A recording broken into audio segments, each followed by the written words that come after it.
Good morning. Happy Monday. It got cold last night.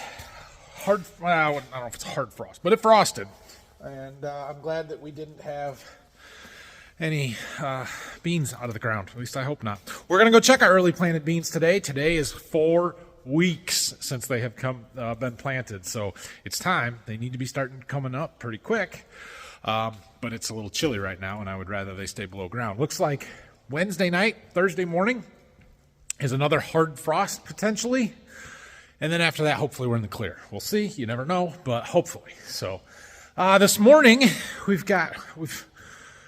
feel like I'm free because I don't have seed business stuff to do right now. Like I have a few deliveries to make, but none of them that can be made, and we're basically done. So that's like, I just have so many possibilities. So I think we're going to drag the corn planter out later this afternoon when it warms up a little bit. But this morning we're going to go up to the field where we're irrigating. We're going to look into that 360 rain a little bit more, see what kind of setup stuff we need to do, pull the instruction books out of that crate there. And I need to take some zip ties up and tie our cables to that base station post a little bit better and go take a look at that stuff up there.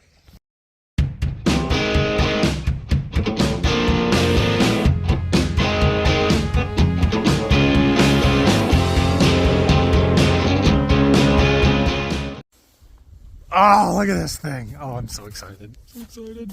Okay, I brought some zip ties. We got to secure these wires hanging down there so they're not flapping around in the wind. And then we're going to dig into that crate a little bit. Okay, well, that's at least better. I should have brought some small zip ties, but I didn't. I need one up on the top and could use a couple to zip tie these together going into that bottom of that panel, but whatever, it's fine. Okay, let's dig into here. Somewhere in there I saw a box that says instructions enclosed. Let's open that one. Look, directions. Probably should have read these before we unloaded apparently, but that's all right.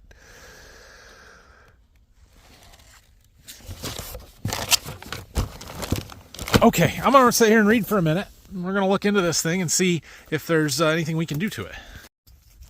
Okay, well, I did some reading, and here's what I have found out.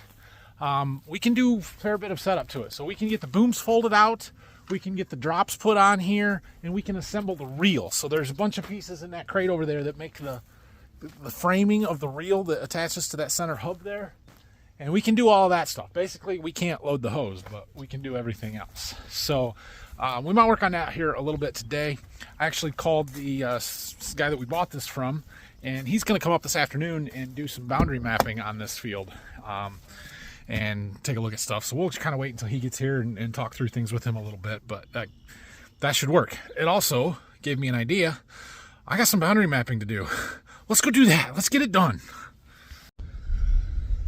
Also, I spent the morning making phone calls. I think I have called 7 different well drilling companies, ranging from 40 miles away to 200 miles away. I don't know. One was Kokomo, Indiana. They're a long ways away. I've only received 2 no's so far. I've left a few messages, and we've gotten one or a couple will call you back. So, I don't know. We will see, but I'm hoping that there's still a chance we might get a well. All right, we have 3 fields that we need to make boundaries for yet that I know of. There's probably more, but I always take notes in the planner in the spring and see which ones need to be done and then try and remember them for the next year. That's what we're doing now, the ones that I made notes on last year. So one of them is actually the irrigated field where we just were. So we're gonna run up there. I have the sprayer in the back, and since we have it, we filled it, put a little glyphosate in there, so if we see some weeds we need to kill, we can do it.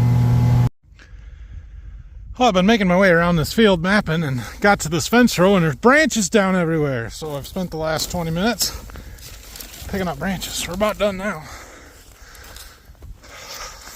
Just one more reason not to have trees. Cue the "why do you hate trees" comments. Let me have it. It's fine. Look, I don't hate trees. Trees just don't belong in or around fields. They belong in yards. And that's about it. Or spots that are non-suitable for agricultural use. We don't need trees up here. We don't need trees along the edges of our fields. They don't do any good. Not only do they drop sticks all over the fields, they suck all the moisture and nutrients out of the first 50 feet at least. They harbor wildlife that destroys the crop, raccoons, squirrels, and they shade the crop so that they can't get any sunlight. It's not good for us. Well, I didn't show you that before we started, but that's the shape of our field. 174.42 acres. We picked up almost an acre doing a new boundary. There was some stuff along the river that we had kind of pushed back and got a little bit more along there. That's why it needed to be remapped. And there was a lane along that fence row and all the way out to the corner over here, kind of along this part, that we had to leave there when we were doing the irrigation before, because it's where our pipe went and we needed access to the river back there. We no longer need that, so we took that out, put it back in the field. Okay, so we got that boundary mapped. The other two fields that I have to do are a long ways away, which means we'd have to trailer it. They're going to beans. They're not real critical. I'm thinking about skipping those for this year, leaving them on the list for next year. Anyway, I've been spraying some Roundup around the building site and stuff. Let's go check our beans. It's Monday. It's a nice day. It's sunny. It's a little earlier in the day than we've been checking them the last couple of weeks, but we'll see what kind of progress we made last week, even though we had the big cool down over the weekend here. Okay. I'm gonna walk out here a little ways. I don't see any coming up yet, which is a good thing. It means they didn't die in the frost last night, and it means we can still spray our pre-emerge herbicide, which might happen this afternoon. Dad's spraying wheat down at Berkey, and when he gets done, he's bringing the sprayer back and got to spray wheat here, and then he was going to spray this. So that would be good. Let's look here. A little sandy ridge right here. Not really sandy, but you can see it a little bit. Let's do some digging. We'll stick our soil thermometer in the ground. That's 2-inch depth, and we'll see what that says. Oh, yes, it's right there. Oh, yeah. Oh, look at the progress. That is beautiful. They're coming. They're coming. Let me do some digging. There they are. Look at the length on that. We've got some major growth in the past week. This looks fantastic. So they've got a little ways to go yet before they're going to break the surface. Maybe 1/2 inch to 3/4 of an inch down.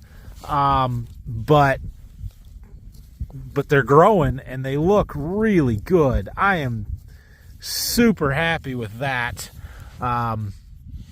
Soil temp right now says 63 degrees at 2 inches, but keep in mind we had a frost last night. I don't want to say how hard it was, a hard frost, but we definitely had a frost, and so the fact that soil is still that warm, that's a good thing. I'm gonna go ahead and sink that down. We'll go down to 4 inches and see how much cooler it is down there, but looks great.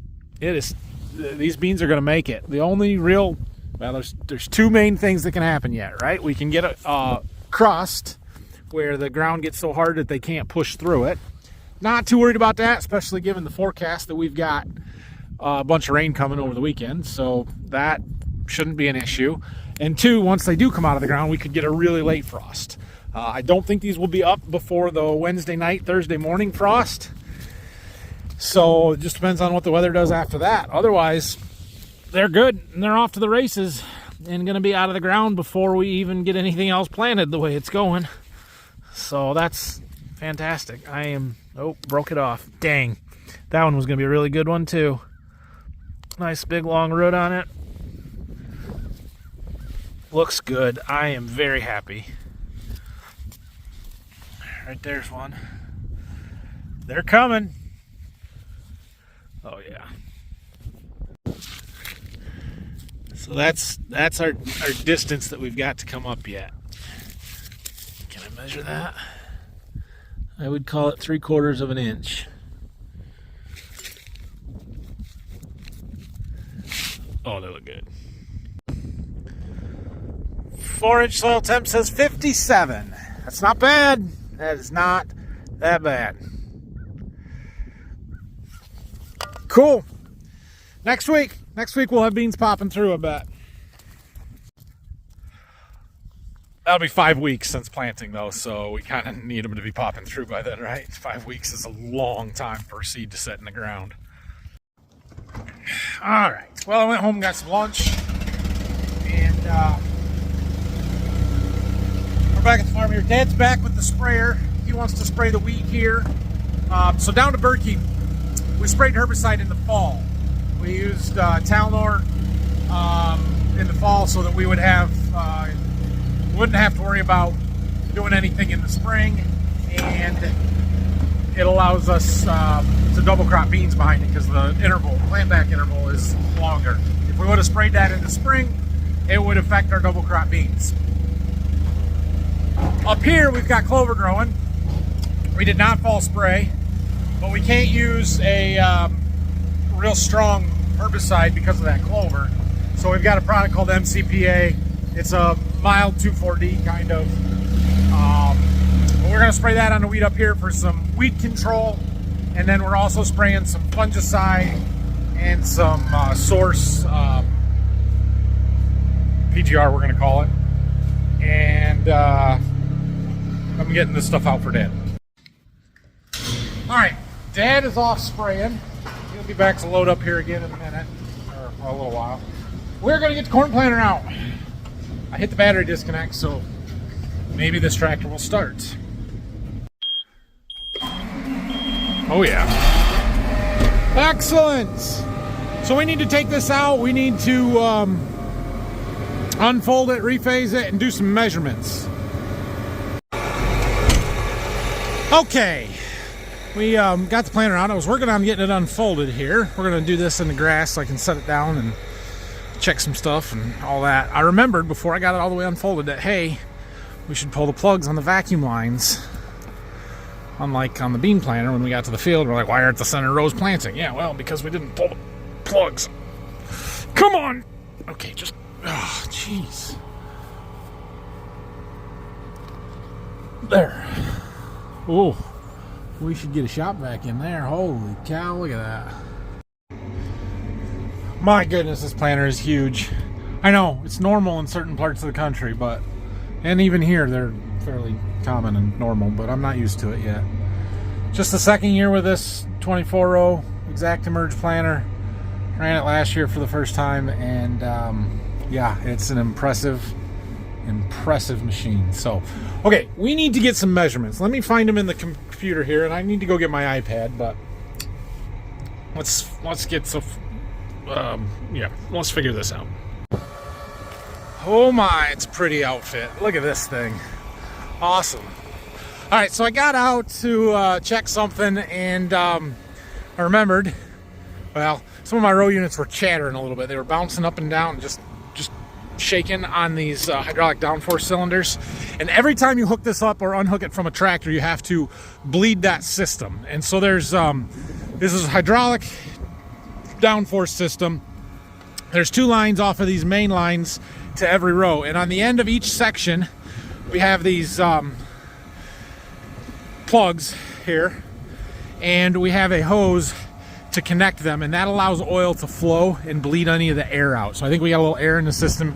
We need to put it on there and let it set for 5 or 10 minutes and then move it to the next one. There's 4 or 6 of them across the planter that we've got to do that to. So while we're doing other things, we can let that flush because the tractor has to be on for it to work. Okay, this is why we do this before we're ready to go to the field, right? So I was getting that hose, and then I realized that I couldn't plug it in while the tractor was on because there's pressure on it, so I just shut the tractor off, and then I got it plugged in. But before I started the tractor up, I thought, well, I should do these software updates before I do any measurements and put any input into the display, just in case stuff gets reset or I have to do it again anyway. So now we're doing software updates, and then I couldn't download the one, but now it is. And anyway, we got a software update installing. I don't know if it's all of them or it's gonna, I don't know, but it's doing something. and it's going to take up to 20 minutes. So we're going to let that sit there and think for a little bit. I'm going to run down to my seed warehouse and grab my iPad that I'm going to need for the 360 rain calibration side of this, and we'll go. There's a killdeer here that's not very happy with me because I must be close to its nest. I don't know. Take it easy, Mama. I won't step on him on purpose. Well, that's progress. That's good. On our iPad over here, we have a 360 rain app, and there's some settings that we have to put in on the planter. Things like number of rows, the spacing, distance from receiver to opening discs, height of receiver to the ground. I just measured this 120 because, well, that's where we're at right now with the planter raised. We need to lower the planter and measure it again. Offset from center, drawbar to opening disc, those kind of things. And it tells you how to measure them, like drawbar to opening disc. What does that mean? It means the distance between the hitch pin and the center of the opening discs on the planter. Okay. Offset from center. The measurement in inches from the center of the tower to the center of the planter. This number should be negative if the tower is left of center, positive if the tower is right of center. So ours is right of center. And we got to measure basically where the green receiver is. So we've got that tower in there, right there. And the two white receivers on either side are for the 360 rain. The green one is the deer receiver for our autopath and implement guidance. As I knew would happen, after sitting there not running with the key on for 45 minutes to an hour doing software updates, it's dead, it won't start. So now we get the jump pack out and hope that we can get it to start again. Oh, I tell you what, it's a good thing I'm not trying to plant right now. That little thing, I tell you what, that was rather impressive. And it's still got power, so. Alright, we'll let everything boot up here again. We need to put the planter down so we can do some more measurements, and we can let it run for a little bit this time. Well, Dad was spraying right across the road. He must not have had quite enough to do the whole field, so speaking of load up one more time, we're doing more software updates. We had a software update for a GPS receiver and a Green Star rate controller that are still working. And I can't raise and lower the planter while that's doing that, but we can leave it running, so that's good. And then my rain salesman guy just went by. He's going up to the field to map it. So as soon as this is done, we're going to go up there, check that stuff out, and then we'll come back and work on our planter some more. All right, let's go check this thing out. Okay, so he's going to use his little Ranger there and go around the field. We went over a few things and what we've got to get and get lined up and do, and there's a little bit of stuff we could assemble on the machine itself when we get a chance. He's going to go around and make a boundary of the field. I'm going to go back and keep working on our planter. That base station there, he's running it with a generator right now, so it's getting powered up for the first time. And yeah, it takes very little power. We could run it with a 12-volt battery if we needed to for what we're doing, but hopefully we get a well there, and we've got a generator sitting there running all summer making power that we can run it with that. Okay, we are finally done with our software stuff, so we need to take some measurements, and I'm just double checking some that are already in there that I'm pretty sure are okay. But we need to measure the distance from the connection point, which is the pins on the 3-point hitch, to the center of rotation, which is the center of the tires on the main frame. And so I'm gonna stretch my tape measure out here. According to the number in there, I think it's 24.7 feet or something. We'll see if we're close to that. Maybe it was 25.7, I don't know. That end of the tape is right in the center of the tire. Right there is 25 feet. We're a little short. Let's see. About a foot or 6 inches short of the indoor connection point. So we'll go back up and measure, but it's 25.5 feet from the center of the rotation to the connection point. What does the monitor say again? 24.5 feet. I'm going to change that. We're going to go 25.5. inline distance from the connection point to the implement center of rotation while in working position. This is usually the center of the load-bearing parts of the implement that make contact with the ground. That would be the tires. So 25.5 feet. Okay.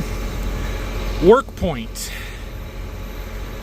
Distance from the location where seed is dropped to the connection point A, either horizontal hitch connection pins or vertical drawbar pin. Okay, so same thing, except for instead of the center of the tires, we need to measure to where the seed tubes drop. Now, this one was always confusing to me because if I put that right there where the seed tube is on that center-ish row, that's pretty close to where it needs to be. But look, our row units are not all in line with each other. The wings sit farther forward than the four in the middle. And so you can't really tell it that the four in the middle are off from the rest.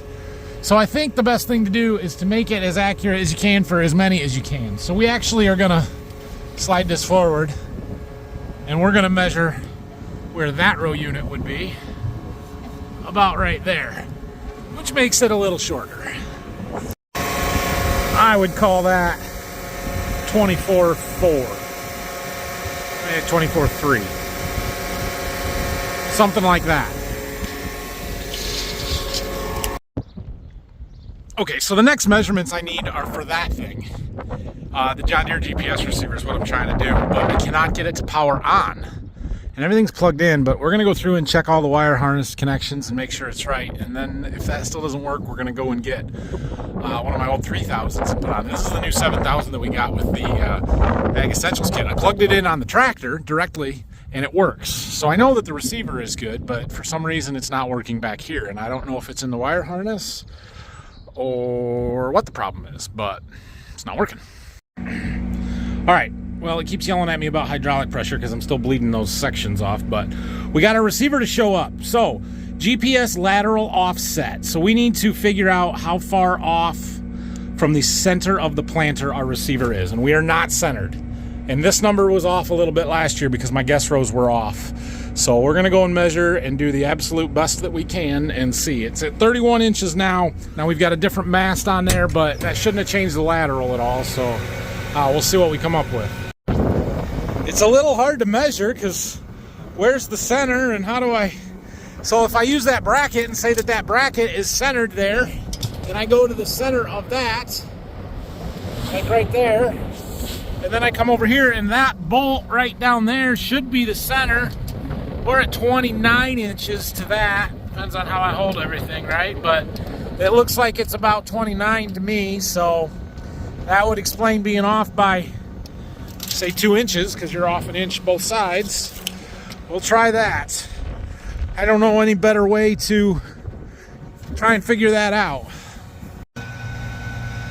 I guess I could get a string and a plumb bob and hold it down from the center of the receiver and then measure to the openers. But it's too windy out here for that. That's something we could do in the shop, so we'll see. All right, GPS inline offset is 17 feet. Number 2, that is the distance between, it appears, our connection point and the GPS receiver. So we're gonna go measure that. Again, a plumb bob would be helpful here, I think, but we're gonna go ahead and call it 224 inches. I don't know how critical this one is. 224 inches there. We also need the height, so I'm gonna measure that while I'm out here.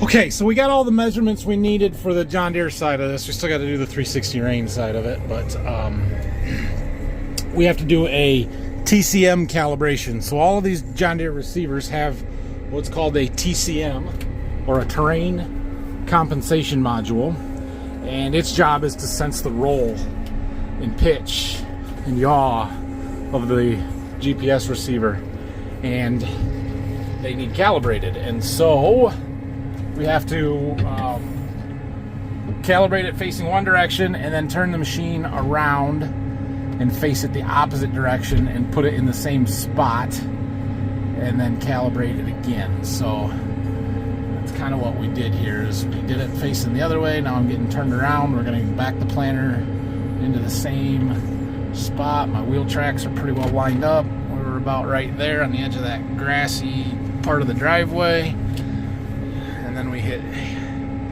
this button and let it calibrate the other way. Now I thought last year we did a advanced TCM calibration, but I don't see that in here. I don't know how to do that. I don't know if the 7000s don't do that. The 6000 did, but I don't know how. So I guess I'm not going to worry about it.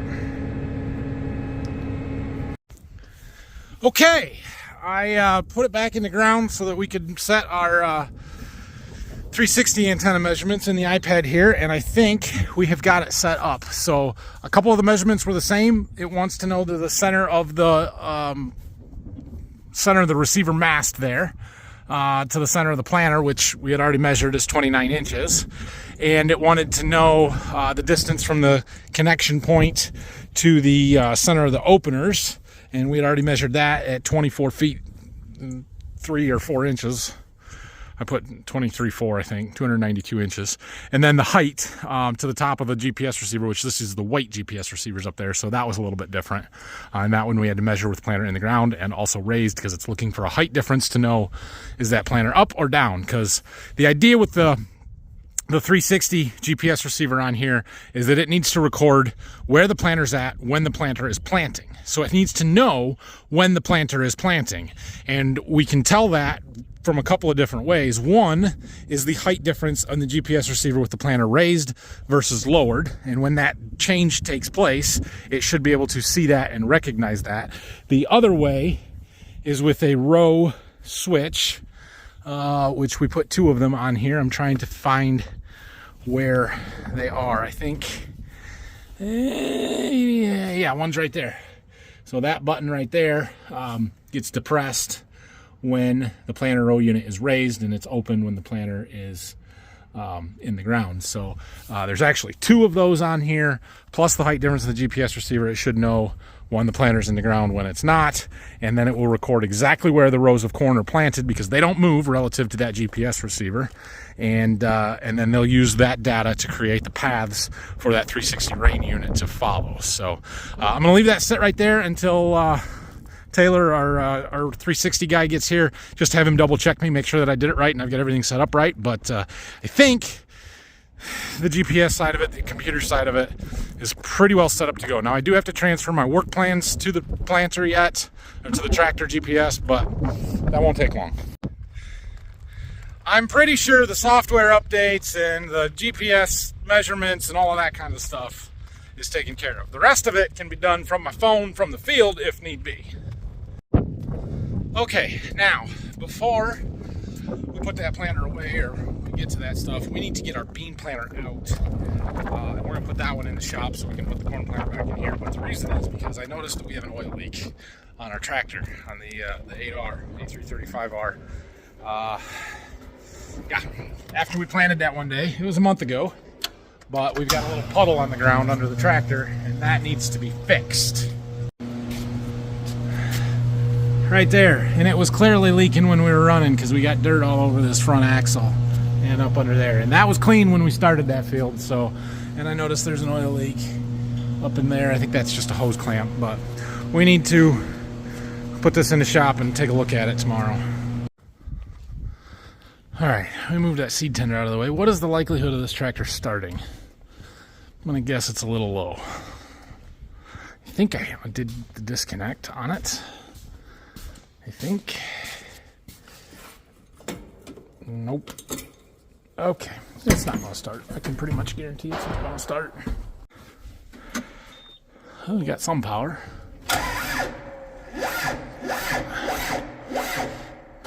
Ah, that's what I thought. All right, jump back for tractor number 2 of the day. Now, I have not charged this little thing since we used it the first time. So this will be 2 9-liter Deere motors that it will have started if it works. Okay, I need 2 hands to hook it up.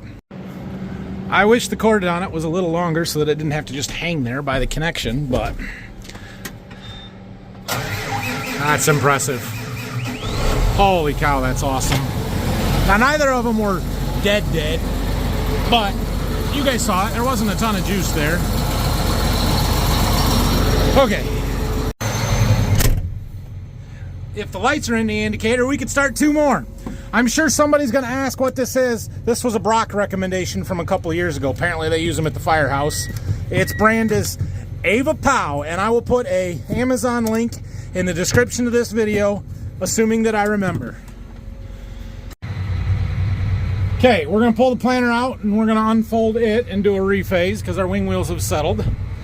And make sure that everything's still good, but we know we're good because we've used this planter already this year, right? Yeah. Look at that display. Holy mackerel, it's huge. That thing is awesome. Awesome. And we got a automatic guidance detection, which means our auto track system is activated. So our display is all good to go. Okay. I know, I didn't show it. We got it rephased. We're folding her back up. Dad was just here, loaded up again. He's done spraying wheat, but now he's spraying some burn down, glyphosate. Making the trip to the new farm, going to spray that and kill the volunteer weed off. First time we've done any field work down there, so hopefully that goes well. And then he's got 40 acres that way to do, and then he has 20 acres that way to do, and he's doing them all on the same load. Well, that one's going to take you a little while, more road time than spray time, but it's the way it goes sometimes. And then he's going to spray beans, the beans we've got planted. We got to get the pre-emerge on those, so I think he's going to try and do that yet tonight. We've got to get the chemicals out for that, which is what we're going to do right now. Okay, so here's our chemical shuttle for pre-emerge on soybeans, a product called Tendovo, and we used it last year. It seemed to work really well, so we're using it again this year. One thing that I don't know if this product does real bad or not, but some of these chemicals will settle in there, and so we like to keep them mixed up. And the way we've done it before is to put a little 12-volt pump on there that's drawn from the bottom, stick it in the top, and let it cycle for a while. That kind of sort of helps. Occasionally, Dad will actually use a pump like that, a 2-inch pump, and let it transfer. But we've upgraded. So I bought a tote mixer this year, and we haven't used it yet, but we're going to try this thing out and see how it does. It is right here. Big motor, little propeller on there, sticks right in the lid, and we'll let her spin. Stick it in there like that. We've got power. Do I have enough cord? Oh yeah, just barely, but plug her in. And then there's a switch. Well, that ought to mix. We'll let her go for a second and kind of watch it, but that should mix up our totes really well. Everything sticking down in there is stainless, so we can rinse it off real easy, won't corrode as we're pulling it out. We've got a lot of these totes this year especially, and some of them are products known for settling, so I'm gonna make sure we get them mixed up good. Yeah, look at that. I already see a little color variation. Sweet. I think that's gonna work really well. We'll just let it run for a while. If you look at some of these other totes here, you can see this one's got an oil layer on top. That needs to be circulated and mixed. These 4 are all the same stuff. Those ones over there got a humic acid product in it. It's dark, but that stuff is known for settling, so we're gonna use that mixer to mix them all up. Next up, we're gonna go put a bucket back on the loader tractor here. I need to go down and scoop some crappy dirt out of my landscaping so I can get some topsoil hauled in so I can get some plants planted. Good news, our planter setup is all good. There was one measurement that I had missed, so we got that one put in there, and the planter's ready to go from that standpoint. It's awesome. And he got our boundary mapped for the GPS stuff for the field up there with the rain. So that is done. They'll get that uploaded, and I should be able to see it in my iPad soon. One of my complaints is that 360 does not have a app for Android. I'm an Android guy, and this is what I use is my Android phone, and so I can't download their app on it, which means I've I've got to carry around my iPad all summer or something. I'm actually like, maybe I should get an old cheap iPhone to carry around so that, and just use the hotspot data on my phone to connect so that I can get alerts on it and not have to carry an iPad. I don't know. We'll figure that out. Supposedly there's an Android app version coming. I don't know when. So we're gonna have to use the iPad a bunch. So inside there where I poured my sidewalk last year, we've got all the dirt that we dug out. And it's too high and it's crappy dirt and it doesn't grow, and I want to scoop some of it out of there. And the stones as much as possible. And it looks like I'm gonna get a couple of riders. All right, it's much better over there. We picked up a couple of hitchhikers. They're coming back to the farm with me. We gotta put the corn planter away, boys. We're done with it outside now. Ron's gonna put the gator away for me. Just put it in the back of the shop. We gotta check our tank. It's still stirring. Next time you can. Very careful, bud. Okay, let's see. Let's fold this up. Let's see if our easy fold works. Let's see. Transport. Yes, they're in neutral. Easy fold. We had this set up last year. Let's see if it works this time. I think. Oh, we gotta hit the resume button. And then hit start easy fold. And we pull on the hydraulic. It raises the 3-point.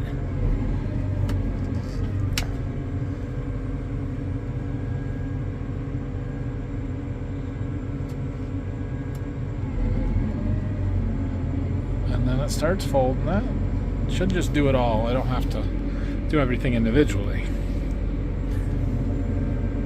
We got the tractor in neutral so it can push forward as we extend, which it's doing because the tongue is extending, and so it's making it longer.